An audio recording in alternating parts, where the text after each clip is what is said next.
И вот, дорогие наши зрители, мы продолжаем наш сегодняшний вечерний кызыл. Сегодня у нас в гостях Ася Олимпиевна, либо по-другому Ася Сарыглар. Я не знаю, как правильно, либо Олимпиевна, либо Сарыглар. Ну вот, почему твой ник именно Ася Олимпиевна? Начнем с этого. Приветствую всех вас, всех зрителей и, конечно, тебя. Дай ты вот так вот качественно. Вот, насчет этого ника. Вообще, в целом, есть история такая маленькая. С детства я спала с папой, везде всегда с папой. И настолько ценю своего отца, настолько его уважаю, что прям действительно полюбила свое отчество. Поэтому мне лучше вот это услышать, то есть Олимпиевна, значит, папа у меня в сердце, папа у меня со мной, даже если его сейчас нет рядом, но он у меня в дураке. Вот, ну, примерно такая ситуация. Все, замечательно. То есть мы будем обращаться Ася Олимпиевна. Мне просто можно Ася. Да. Ладно, хорошо. Ася, тогда еще следующий вопрос. Расскажи, я хочу напомнить о том, что Ася еще является президентом Московского Тувинского землячества. И каково тебе быть президентом Московского Тувинского землячества? Вот. Ну, знаешь, можно на ты, да? Да, конечно. Это очень такой сложный вопрос, на самом деле. Я не могу сказать, что это намного проще, это типа президентство, это все мое, я хотела этого с детства и так далее. Нет. Я не могу сказать, что это масштабно сложно. Хотя есть, да, это действительно сложно, когда особенно ты девушка-президент, и когда по-настоящему нужна поддержка, этой поддержки иногда не бывает. То есть там пацаны орут во время спортзоны, например, да, это просто к примеру. И важно знать или важно найти золотую середину. И мне кажется, что я в какой-то момент это поняла и словила. То есть я поняла, каково это, я поняла, что это нелегко, но и масштабно не сложно. То есть это возможно, но сложно. Да, конечно, то есть в любом деле там бывают трудности, так скажем, сложности, особенно когда, то есть новичку и так далее, да, то есть. Да. Ну и уважаемые наши зрители, у вас тоже есть возможность задать вопрос Асе по поводу ее деятельности, где она училась, чем она занималась, про президентство, про жизнь в Москве и так далее. То есть, ну и следующий вопрос. Вот ты недавно закончила МГУ. Да. И вот какие твои дальнейшие планы? Отучилась я 6 лет. То есть это специалитет, не бакалавр, не магистратура, то есть это специалитет. И до поступления в вуз я думала, что не буду учиться в МГУ. То есть у меня в планах было вообще совсем другое. У меня была любовь школьная. Ну, то есть вообще другие планы были. И вот вдруг мне мама говорит, есть вот место, давай поедем туда. Я говорю, мам, мы с парнем сдали все свои эти аттестаты, документы, все в Сибирь, то есть в Красноярск, Новосибирск. И никогда не думали о Москве в целом. И получилось так, что я поступила, хотя это было сложно, потому что там у меня соперники были довольно-таки сильные из гослицея, рестлицея, и их было достаточно много на одно место. Вот. Пока о планах своих не могу рассказать вам, и даже если я хочу с вами поделиться, не могу рассказать, потому что, как полуверенно. Да, как план исполнится, да. Как вселенная покажет, так и все будет. Так, вот следующий вопрос от Азианы Вангур. Что ты выберешь, Москва или Кызыл? О, это достаточно Нет, давай так выстроим. Москва, Кызыл и Агдабурак. Вот выбирай между этими тремя. На самом деле, действительно сложный вопрос. Я очень привыкла к мегаполису, к такому быстрому ритму жизни, и я приезжаю в Агдабурак, в Кызыль, и тут очень все медленно, намного медленно, что люди просто ходят, не понимают, куда идут, как будто, такое кажется.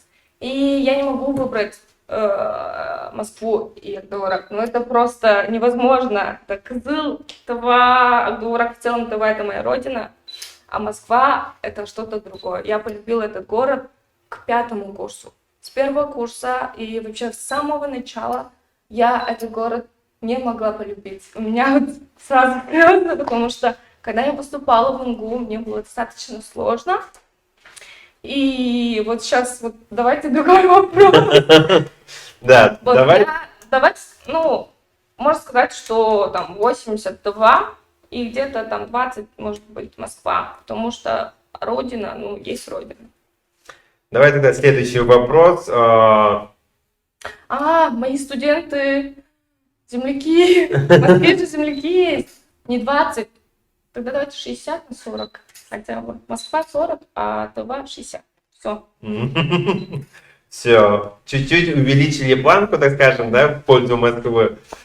Так, вот, расскажи, пожалуйста, по поводу, вот недавно же тоже в Москве объявляли типа локдауна, и там для всех это было, так скажем, новизной, введение QR-кода, пропуск через QR-код и так далее. То есть и в том числе у нас в Туве начали уже, так скажем, апробировать, да, то есть введение QR-кода.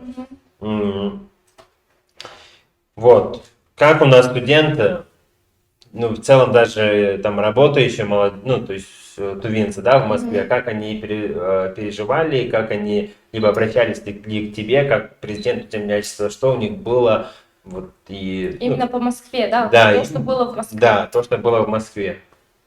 Могу рассказать свой опыт. Когда вот ввели QR-коды, в это время было получение моего диплома. И тогда я пригласила своего жениха, сына, маму, папу. То есть всем купила билеты и пригласила их. А тогда у них, у мамы, по-моему, не было прививки, и нас никуда не впускали. Вот просто сказали: у вас есть QR-код? Мы такие: ну нету. А у меня мужа, у папы есть. Они такие показывают, идут, заказывают. И получается так, что они брали еду нам на вынос, а мы там где-то там в скамеечке, знаешь, просто по-тувински разложили. Поляну накрыли. И такая ситуация со многими и случилась, наверное. Все брали на вынос чисто и на улице ели. То есть на беседках, в парке. И вот, ну, тапки выкручивались. Расскажи, пожалуйста, про какие мероприятия вы вообще в целом Московское Тувинское землячество проводите у себя, и вот какие из них тебе вот прям вот нравится проводить, вот хотелось бы хоть каждый день эти мероприятия проводить, вот какие тебе вот тебе прям вообще по душе? Там, я думаю, что ты знаешь много нюансов. Вообще каждое землячество делает программу на целый год. Программу мероприятий на целый год. И получается, что иногда мешает вот эта вот лента, которая у нас есть вот между камерами. Что я хотела сказать? Я мысль потеряла. Что ты сказала? Вот, нюансы про мероприятия. Да, вот программа на год. Что, шага, конечно. Шага — это когда все земляки, они собираются, и вот ощущаешь вот эту вот силу, атмосферу. Ну, короче, классно, когда вот так вот собираются все национальные, такие все красивые. Ну, прям вот приходят, атмосфера, да. мероприятия, Да. прям вот начинаешь Ну там. вот из-за коронавируса вот этих вот всяких интересных мероприятий, ну, почти что и не было. То есть наши земляки, они отдельно, кто-то что-то проводил, и кто-то как-то участвовал. То есть на свой страх и риск. То есть это все на своей шкуре увидишь, потом поймешь, что это все коронавирус. Вот, короче, шага в сентябре. Я забыла, я же окончила вуз. Что-то я Посвящение первокурсников. Посвящение — это вообще прикол. Походу, ты давно не проводила посвящение Гитарный первокурсников. вечер, ну сколько было, сентябрь. Вот Да, спасибо. гитарный вечер, ну, много мероприятий, достаточно много, и все они интересны по-своему. Каждое мероприятие, оно дает какой-то опыт, из этого опыта воспоминания и так далее. Ностальгия, прям. Да, и Да. уже вспоминаешь. Ну и давай вот вот такой спорный вопрос, который у нас вот недавно тоже вот буквально на ленте у нас прозвучал. Мгм. Вот ты, исходя из того, что вот ты любишь в Москве проводить именно вот шага, все, что связано с нашей культурой, традицией и так далее, то есть ты патриот своей малой родины или, так скажем, патриот Москвы Эй, или... что за вопросы у вас, ребята? Что вот это? Ай, ну опять-таки, я говорю, я полюбила Москву не сразу. Мне эти студенческие годы дались очень сложно.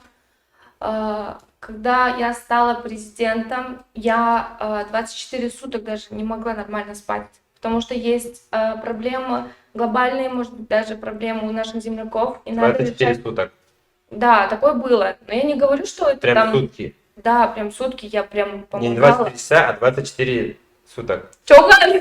Никак. Я вот 24 суток, я понимаю, потому что ты почти месяц не спала. Короче, 24 часа. Бывало так, что я сидела и прям пыталась помочь нашему земляку конкретно. И какой вопрос был? Вот, ты патриот своей родины. Ой, да, патриот, я тоже начал уже Фамилия, запутаться. Патриот своей малой родины, либо все-таки же патриот Москвы. О, Москва — это столица всей России. Ну, и можно понять, что это тоже в процентах, ну, как-то можно наоборот, может быть, 60/40, потому что в Москве много возможностей. То есть то, чего могут достичь вот здесь, вот, которые наша молодежь, да, они могут в Москве это достичь. То есть там развития побольше. Из-за этого я люблю. Там придешь, там, не знаю, в шортах или там в любом виде ты там пойдешь, тебе не скажут, ай, а вот да, покажи какие-то алфанты. Ну, в таком смысле никто ничего не скажет. Скажут, молодежь пошла, молодцы развиваются. Здесь, вот, например, я выйду и скажут, эть, ох, бегар, что падам, аж сыта. Ну, такого формата. Поэтому, ну, тут, ну, так. Давайте, да, спасибо за вопрос, ответ. Так, уважаемые наши зрители, то есть у вас тоже есть возможность задать вопрос. Я тут слежу за комментариями, и ну, то есть мы все равно следим, то есть ваш вопрос обязательно прозвучит. Я окончательно скажу, что я люблю Туву и Москву. То есть я просто да. Так, я уже потерял свою мысль, вопрос. Понимаю. Так, тогда у нас следующий вопрос. Я обязательно вспомню и задам тебе. Какие у вас ощущения после стольких лет жизни в большом городе? Все, я вспомнил на свой вопрос. Да, вот про ощущения мы оставим. Следующий вопрос. Нет, я сейчас забуду, надо озвучить. Вот ты говорила, в Москве очень много возможностей, очень Да, все-таки да. ты там прожила там сколько, 5-4 года? 6? Мгм. Вот тем более. Что ты хотела бы поменять у нас в Туве, либо это в частности для молодежи, либо в целом вообще про Туву, что ты хотела поменять, ну, не знаю, вот твое видение с Москвой и там сравнение Тувы и так далее, то есть... Ну, у нас такой менталитет, что каждый хочет обосрать другого человека. То есть нет такого, чтобы, когда человек чего-то хорошего достигает, не говорит, ты молодец, действительно, ты молодец, надо развиваться, что ты смеешься. Короче, такого у нас нет. Кто-то достигает чего-то, говорит, позже дашь до вас, ну, типа такого формата. И вот это вот не нравится. Если в Москве... Вот как мы можем, допустим, это поменять? Вот Поменять? по-твоему, как мы можем это поменять? Блин, ну это от каждого человека зависит, ребята, от вас зависит, от ваших ценностей, от того, как вы видите себя, от того, как вы видите окружающих. И надо начать самое главное, с себя. То есть это поменяет нас. То есть если вы будете ценить себя, свои ценности, и вы начнете работать, пахать и что-то делать во благо нашей республики, или же что-нибудь хотя бы делать, а не лежа в диване говорить о своем, не знаю, развитии, да? Надо действительно стараться развиваться. Поэтому, ребята, я хочу, чтобы вы начали с себя. И это главное решение, мне кажется. Если Так. каждый начнет с себя, ну, конечно же, что-то поменяется. Ведь так? Да, Молодец, все. молодец. Да, спасибо за ответ. Все-таки мы будем стараться, чтобы каждый молодой человек постарался поменяться и так далее. То есть, так, Хорошую да, вот какие у вас ощущения после таких лет в жизни в большом городе?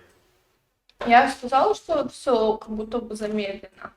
Мне казалось, что жизнь настолько быстро течет и настолько быстро у меня, ну, все двигалось. Я приезжала в Тулу, чтобы отдохнуть. Сейчас я остаюсь навсегда. Это мой выбор, это то, что я хочу, и я думаю, что, надеюсь, я э, пойду и что-нибудь сделаю для вас, для Тулы, для себя и так далее. Но самое главное, можно просто замедленность убрать.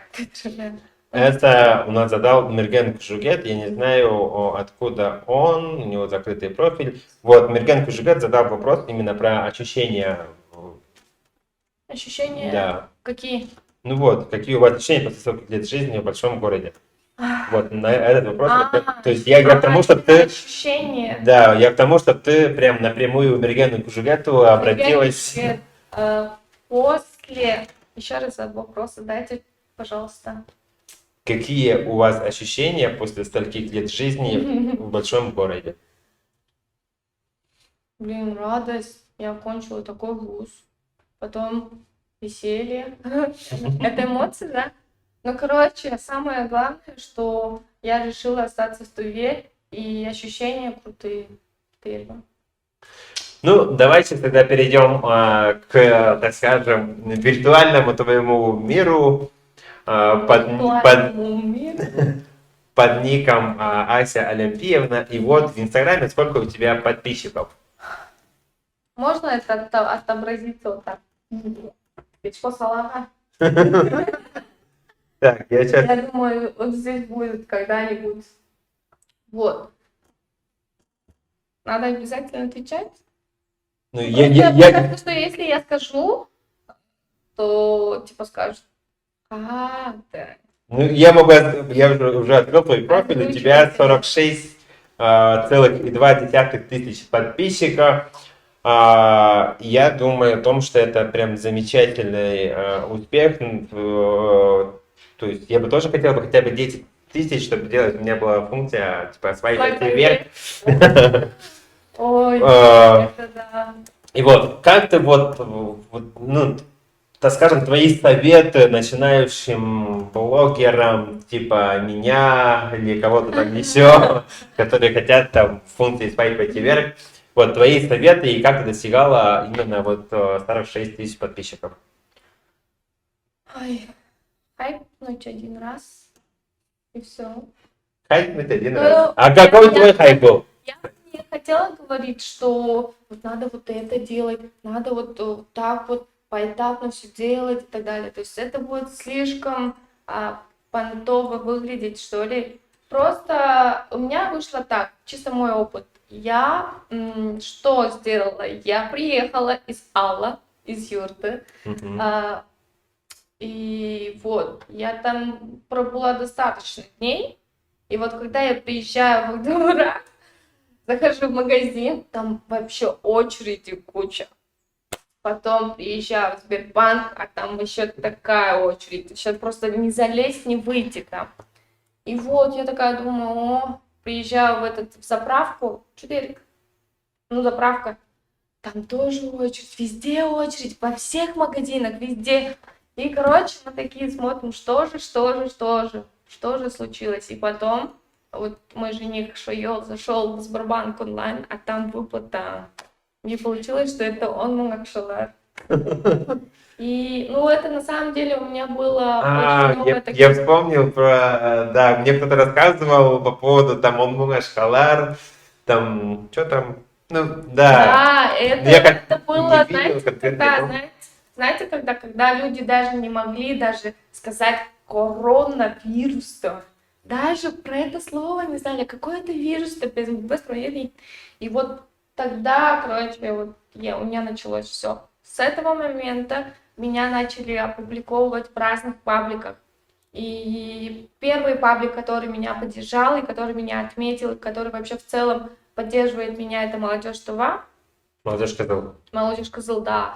Вот, они начали публиковать мои видосы, которые я публиковывала у себя. И они отмечали меня. Нет, были моменты, когда они меня не отмечали, но как-то я там им Ты написала: внизу, наверное, комментарии «Отметьте». писала, это я. Нет, я просто написала в директ: отметьте меня. Ну, некрасиво, когда контент воруют, а вот их можно похвалить за то, что они могут Отмечают, да? отметить, да. Вот у меня очень много таких моментов. У меня были свинушки, они есть, и одна свинья, короче, там родила 13 свинюшек, и, короче, так получилось, что мы ее Поросят. назвали Порося, и мы назвали ее Маша. И я сняла видео, тоже опубликовывала у себя.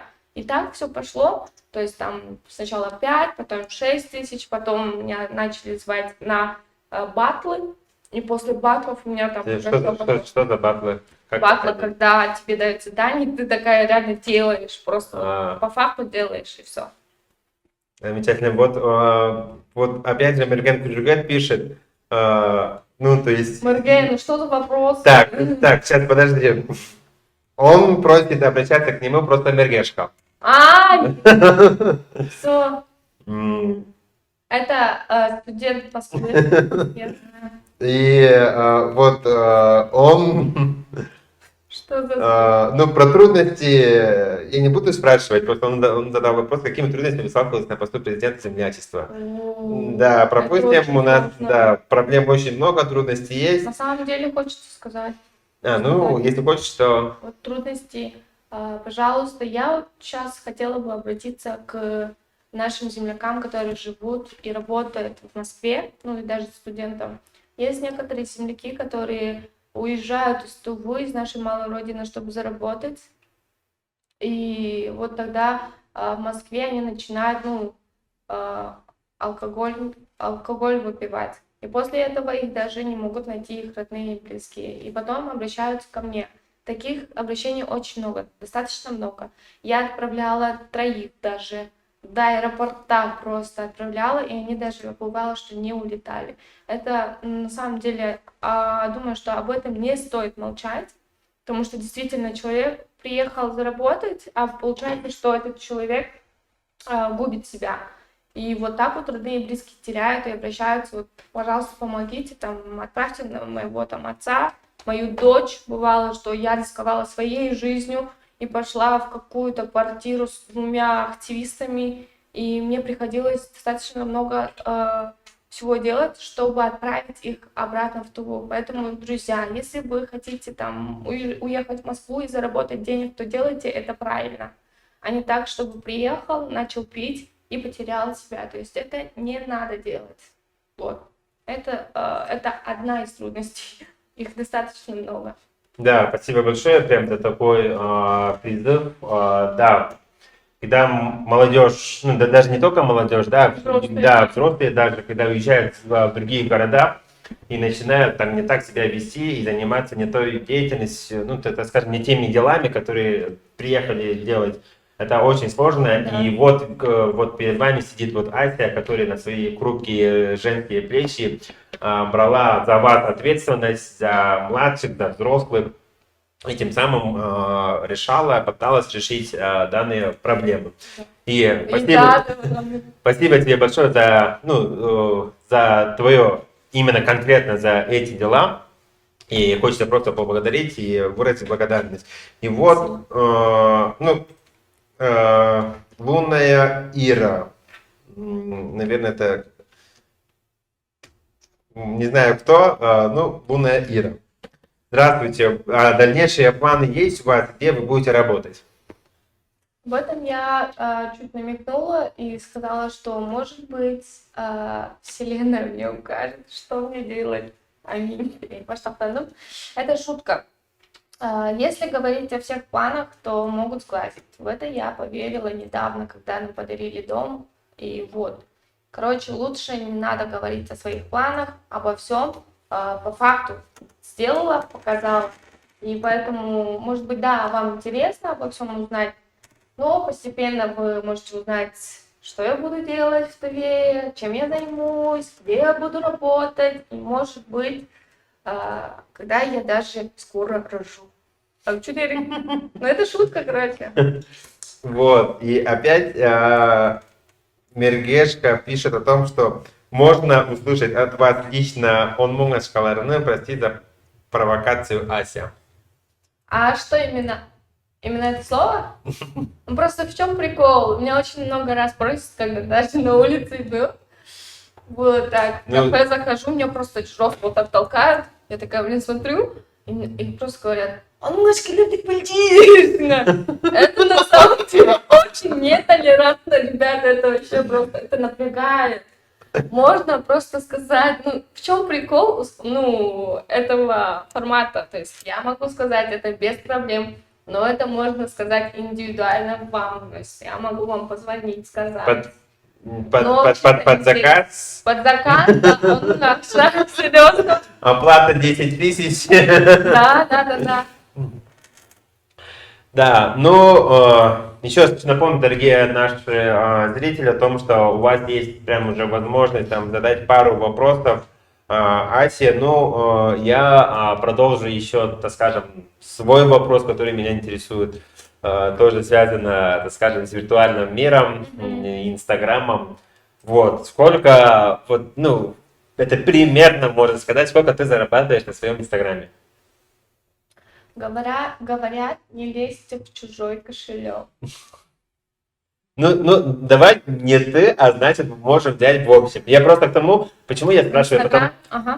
потому что у нас очень много школьников, очень много молодых людей пытаются заняться, так скажем, блогерством и тем самым заработать денег, так скажем, себе на будущее и так далее. То есть выстраивать, ну, то есть планируют свой дальнейший путь. И тем самым мне хочется просто донести до ребят о том, что вот там... Если вы даже простой молодой человек, там, не знаю, парень, девушка из там прям глубокой деревни, так скажем, да, то есть все равно у вас тоже есть возможность зарабатывать, там, не знаю, как минимум, как недавно мне сказали о том, что там 50 тысяч там запросто можно за месяц заработать, там 100 тысяч некоторые даже там и так далее ты зарабатывают. То есть сидя у себя где-нибудь там в деревне, дома, либо там, ну, занимаясь своим хозяйством, то есть есть возможность вообще заработать эти деньги. То есть я к тому не то, что, не знаю, там, узнать, сколько зарабатывает и так далее. То есть, может, даже там своими советами, вот, ну, то есть в промежутке, там, не знаю, от 40 до 60, от 30 до 50. Можно объяснить это Да. тем, это все зависит от просмотров, от лайков и так далее. Нисколько ничего не зависит от ваших подписчиков. Сколько там, если даже у вас там 17 тысяч подписчиков, но просмотров там от 17 тысяч просмотров, от 2000 лайков или от 1000 лайков, то это ну, не накрученный аккаунт, понятно. И уже тогда вот рекламодатели начинают понимать разницу. То есть если у кого-то там 100, скажем, там 160 подписчиков, но в аккаунте нулевая активность, то никто не будет брать у него там рекламу и так далее. И за счет этого сколько. Ну вот у тебя, допустим, вот максимально сколько ты могла заработать за, ну, то есть только на За Инстаграме? один сторис я могу заработать 15 тысяч рублей. А за один сторис. Бывает и так. Бывает так, что в месяц ты можешь заработать просто нормально 100 тысяч рублей. Бывает, что за месяц ты можешь только 1000 рублей заработать. То есть это всегда зависит от актива, а также от того заказчика, кто хочет купить рекламу у блогера. То есть это всегда по-разному, нету тут баланса никакого. И тут не всегда просто заработать, просто там сняли видео и заработали. Такого нету. То есть это не волшебная палочка, чтобы вам там раскидывали деньжат. Поэтому, ребята, все зависит от вас, от вашего актива. И есть общий прайс, можно сказать, да, вообще по России есть прайс, и по этому прайсу просто загуглите. Надо было так ответить, просто загуглите. Так, тогда следующий такой вопрос. Вот как воспринимают твои родители, там муж, может быть, там, не знаю, твои близкие о том, что ты занимаешься блогерством? не знаю, дома там сидишь, там, и даже с друзьями сидишь, у меня тоже есть некоторые друзья, которые с ними вот сидишь за чашкой чая, Ага. они начинают там сразу же пилить сторис, вот, я тут пью чай, пришла туда, пришел туда и так далее, то есть, вот, как Это напрягает тебя? Ну, конечно, мы же пришли чай пить, а не сторис снимать, понимаешь? Вот, и, наверное, у тебя тоже такое бывает, когда там, я вижу, потому что ты там с мужем сидишь тоже там, он там своим делом занимается, ты там сторис снимаешь, там, может быть, там родители у тебя, там, может быть, тоже там, они своим делом занимаются, а ты начинаешь там сторис снимать. Вот как они к этому относятся? Родители, ну, короче, когда я свинушку Машеньку выложила свою, тогда вот было 13, и сразу 8 поросят умерло. И тогда я подумала, блин, вот я верю в то, что, типа, хватит ты ж меня. И вот, в целом после этого, этой ситуации, ну, родители положительно сначала так нормальненько реагировали, но говорили, то, что ты хочешь делать, делай, дерзай. То есть это твой выбор, это то, что ты хочешь делать, это твоя жизнь. Я всегда благодарю и благодарила их за то, что они мне давали свободу в творчестве. И после этого случая мама мне говорит, ну уже не снимай ничего, нас не снимай, потому что меня вот папу узнают на улице, маму узнают, сестренку узнают. На улице их просто просят там сфоткаться, или же там говорят, Ася, ну папа за 6 лет, просто он проходит, да, там хлеб купил или что-нибудь такое, там, не знаю, что-нибудь важное, запчасти, там, не знаю, весь такой грязный из зала приехал такой, и говорят ему такое. И после этого, ну, реакция у них уже такая, что лучше нас не показывать, потому что вот так вот начинают к нам подходить. Жених мой вообще нормально, то есть поддерживает. Ну, почему-то у меня семья реально всегда поддерживает. Нормально. Ну, это самое главное, что поддерживали. Ну, поддержка родных и близких дало мне вот такой толчок, наверное, потому что, ну, я с детства пацанка и всегда была такой. И мне, то есть, нормально. И тут уже родители и родные и близкие поддержали. И вот, стесняться было нечего. И вышла из зоны комфорта, можно сказать. Вот, Амелия Монгуш у нас спрашивает, здравствуйте, самый неловкий или смешной момент в вашей жизни? О неловких и смешных историях лучше тут не рассказывать. Я могу рассказывать эти моменты в своем прямом эфире часами. Вот, Амелия, тогда мы призываем вас, так скажем, перейти к прямому эфиру Аси. Следующий вопрос, кто задает еще раз Мергешка, он, скорее всего, хочет, наверное, у тебя заказать рекламу.